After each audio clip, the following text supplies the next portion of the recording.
హైదరాబాద్ లో మరో ఆలయంపై దుండగులు దాడి కలకలం రేపుతుంది. సంగారెడ్డి జిల్లా రామచంద్రాపురంలోని బీరప్ప ఆలయాన్ని గుర్తు తెలియని వ్యక్తులు ధ్వంసం చేసి విగ్రహాలను ఎత్తుకెళ్లారు.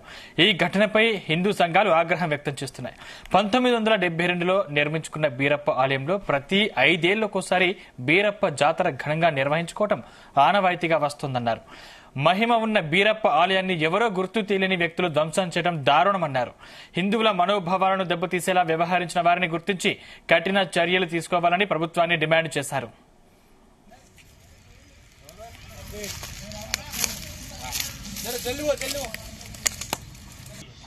దురదృష్టకరమైన రోజు. బీరప్ప స్వామి స్వయంగా మహాశివుడి అవతారము. పూర్వం నుంచి మేము ఇటు నమ్ముతూ వస్తున్నాము. బీరప్ప స్వామి భద్రకాళి అమ్మవారిని వివాహం చేసుకున్నాడు. మా కుర్మ కులంలో పుట్టిండు. మాకు గొర్రెలు మేకలు వీటిని పెంచుకోవడానికి మార్గదర్శకుడు ఆయనే బీరప్ప స్వామి. ప్రతి కుర్మ వ్యక్తి బీరప్ప స్వామిని పూజిస్తారు. గొర్రెల మంద కానీ మేకల మంద కానీ ఎక్కడైనా ముందుగా బీరప్ప స్వామిని పూజిస్తాము. మేము 1972లో మా ఊరు అక్రిసెట్ నిమిత్తము ప్రభుత్వం తీసుకొని మాకు ఇక్కడ రిహాబిలిటేషన్ కోసం శ్రీనివాస నగర్ కాలనీలో ప్లేసెస్ ఇచ్చారు. అయితే అక్కడ ఉన్న గుళ్ళన్నీ ఒకేసారి కట్టలేని పరిస్థితి ఉంది కాబట్టి నెమ్మదిగా మా ఊర్లో ఉన్న గుళ్ళు ఒక్కొక్కటిగా నిర్మాణం చేసుకుంటున్నాం.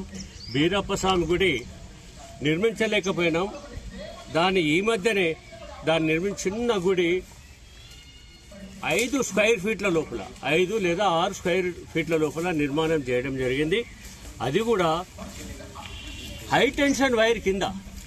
దేనికి పనికిరాని స్థలం ఇది. ఎవరో వచ్చేసి దీన్ని కూల్చివేయడం అనేది దురదృష్టకరము, అహంకారము, జాతి అహంకారం అని కూడా నేను చెప్తున్నాను. ఇక్కడ పెద్ద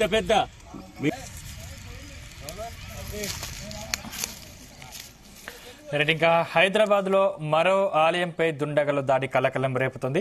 సంగారెడ్డి జిల్లా రామచంద్రపురంలోని బీరప్ప ఆలయాన్ని గుర్తు తెలియని వ్యక్తులు ధ్వంసం చేసి విగ్రహాలను ఎత్తుకెళ్లారు. ఈ ఘటనపై హిందూ సంఘాలు ఆగ్రహం వ్యక్తం చేస్తున్నాయి. 1972లో నిర్మించుకున్న బీరప్ప ఆలయంలో ప్రతి 5 ఏళ్లకోసారి బీరప్ప జాతర ఘనంగా నిర్వహించుకోవడం ఆనవాయితీగా వస్తోందన్నారు. మహిమ ఉన్న బీరప్ప ఆలయాన్ని ఎవరో గుర్తు తెలియని వ్యక్తులు ధ్వంసం చేయడం దారుణమన్నారు. హిందువుల మనోభావాలను దెబ్బతీసేలా వ్యవహరించిన వారిని గుర్తించి కఠిన చర్యలు తీసుకోవాలని ప్రభుత్వాన్ని డిమాండ్ చేశారు. ఇదే అంశానికి సంబంధించిన మరింత సమాచారం మా ప్రతినిధి నగేష్ అందిస్తారు. నగేష్. సందీప్, సంగారెడ్డి జిల్లా ఆర్సీపురం సమీపంలోని బీరప్ప ఆలయాన్ని గుర్తు తెలియని వ్యక్తి అయితే దాడి చేసినట్టు తెలిసింది. అయితే విగ్రహాలు కూడా అక్కడ నుంచి ఎత్తుకెళ్లారు. అయితే ఈ విగ్రహాలను ఎత్తుకెళ్లడం, ఆలయాన్ని ధ్వంసం చేయడం అనేది హిందూ సంఘాలు అయితే తీవ్రంగా తప్పుపడుతున్నాయి. ముఖ్యంగా ఈ ఆలయానికి చాలా ప్రశస్తి ఉంది.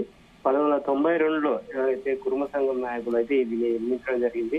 దాదాపు 4-5 దశాబ్దాలుగా ఆలయాల్లో పూజలు అయితే చేస్తున్నారు.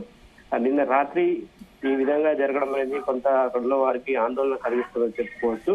సంగారెడ్డి జిల్లా రామచంద్రపురం ఈఎస్ఐ ఆసుపత్రికి సమీపంలో ఉంటుంది. 1972లో నిర్మించుకున్న ఆలయం ప్రతి 5 ఏళ్లకోసారి జాతర అయితే ఘనంగా నిర్వహిస్తారు. ఇక్కడ చుట్టుపక్కల ప్రజలే కాకుండా ఇతర జిల్లాల వాళ్ళు కూడా కుర్మ సంఘం కావచ్చు, గొల్ల సంఘం వాళ్ళు కావచ్చు, అక్కడ ఈ ఆలయంలో జరిగే జాతరకు అయితే అటెండ్ అవుతూ ఉంటారు. చాలా ఘనంగా నిర్వహిస్తుంటారు. బీరప్ప ఆలయం జాతర సందర్భంగా వివిధ సాంస్కృతిక కళాకారులు కూడా అక్కడ ప్రదర్శనలు అయితే చేస్తూ ఉంటారు. అయితే ఈ ఘటన జరిగింది ఎవరు చేశారు ఈ పని అయితే కొంత ఆందోళన జరుగుతుంది. పోలీస్ స్టేషన్ లో కూడా దీనిపైన ఫిర్యాదు అయితే నమోదైంది. అయితే గుర్తు తెలియని వ్యక్తులు చేసిన పని లేదా కావాలని కుట్ర కోణంలో ఉందా అనేది పోలీసు అయితే దర్యాప్తు చేస్తున్న పరిస్థితి అయితే ఉంది.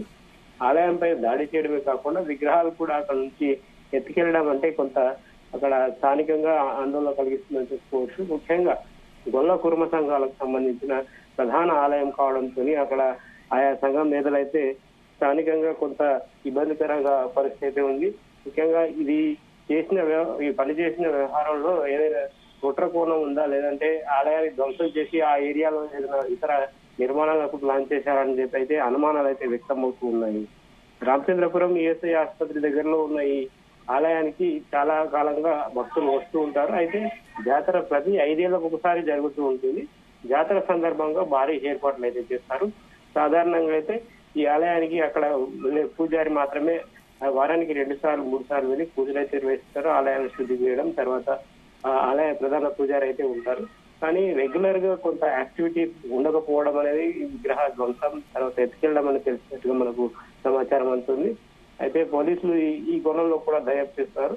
ఎవరైతే ఈ ఘటనకు పాల్పడారో వారిని వెంటనే గుర్తించాలని చెప్పి కుటుంబ సంఘం నేతలు కావచ్చు, అక్కడ ప్రజలైతే డిమాండ్ చేస్తున్నారు.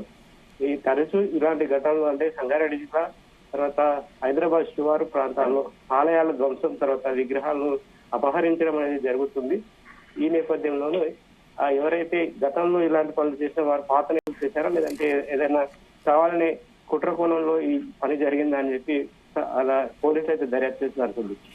అంటే నగేష్, అంటే దాడి చేసిన సమయంలో ఎవరైనా చూసినట్టు ఆనవాళ్ళు ఉన్నాయా?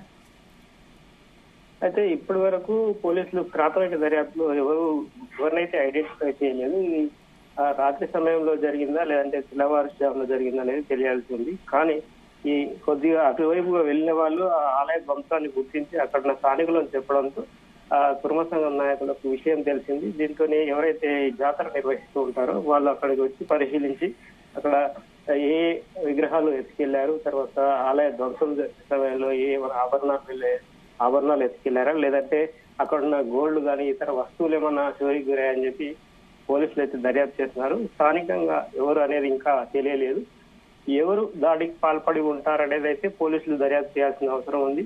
అక్కడ పిఎస్ అది 2 పిఎస్ల పరిధిలోకి వస్తుంది. ఒకటి పడాంజర్ పిఎస్, తర్వాత ఆర్సిపురం పిఎస్, అంటే గ్రేటర్ శివారు ప్రాంతం కావడంతో ఈ విషయాన్ని కొంత 2 కమిషనరేట్ల పరిధిలో ఉంది కాబట్టి సంగారెడ్డి జిల్లా పోలీసులు కావచ్చు, అక్కడ గ్రేటర్ హైదరాబాద్ పోలీసులు కావచ్చు, ఇద్దరు కలిసి ఏవైతే నిందితులు ఉన్నారో వాళ్ళని పట్టుకునే అవసరం అయితే ఉంది.